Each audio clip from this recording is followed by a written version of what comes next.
Rise and shine, sweet loves, and welcome to Willow's Book Apothecary, where we discover the wisdom and wonder between the pages of great books.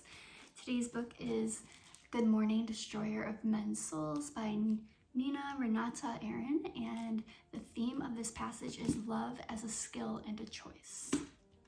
In 1956, German-American psychoanalyst and sociologist Erich Fromm wrote The Art of Loving, which took off from the idea that people don't interrogate the subject of love, that hardly anyone thinks there's anything that needs to be learned about love. He didn't mean that people didn't find love compelling. He acknowledged that they tumble into it as though it will bring them salvation, but that they did not conceive of it as an area of study, something they could acquire skills around and improve at. Fromm challenged the idea of falling in love, writing that this type of love is, by its very nature, not lasting. The two persons become well acquainted. Their intimacy loses more and more its miraculous character until their antagonism, their disappointments, their mutual boredom kill whatever is left of the initial excitement. Yet, in the beginning, they do not know all this.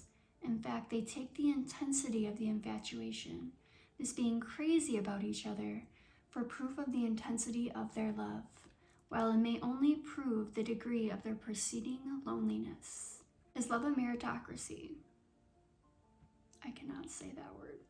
Do some people excel because they cultivate a talent for it, because they practice a set of exercises and improve over time? Fromm thought so. He outlined a theory of love as a skill that could be mastered like any other, and stated that love is an action, the practice of a human power which can be practiced only in freedom and never as a result of a compulsion. Love is an activity, not a passive effect. It is a standing in, not a falling for.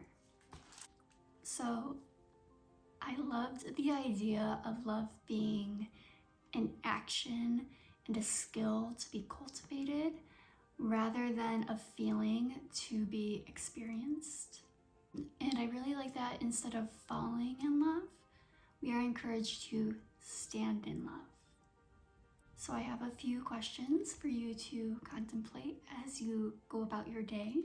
My first question for you is, how may your view of love change if you viewed it as a skill to practice rather than a feeling to fall into?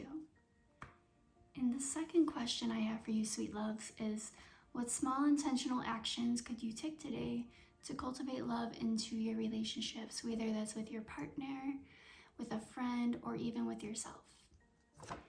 If this passage resonated with you, I would love to hear your thoughts in the comments below. And if you would like more daily literary wisdom, then hit subscribe.